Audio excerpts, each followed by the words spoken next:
بخشیده به روز مادر در تمام مؤسسه ها و کارخانه ها چاره‌بینی های ادبی فرهنگی برگزار گردیده ایستاده است. از جمله در مکتب خصوصی عرفان بخشیده به بزرگداشت زن مادر چاره‌بینی ادانه دایر شد. در چاره‌بینی خوانندگان و آموزگاران مؤسسه مذکور اشتراک داشتند.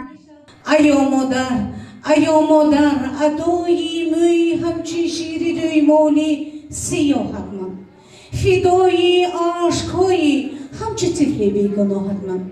همچنین از جانب دیرکتوری مؤسسه به آموزگاران و مادران فعال مکتب خصوصی عرفان تحفه ها و سپاسنامه ها سپاریده شد. در قسمت دیگر برای طبع حاضرین را بالیده گردانیدن سرود و موسیقی های دلنواز در وصف زن مادر صدا داد.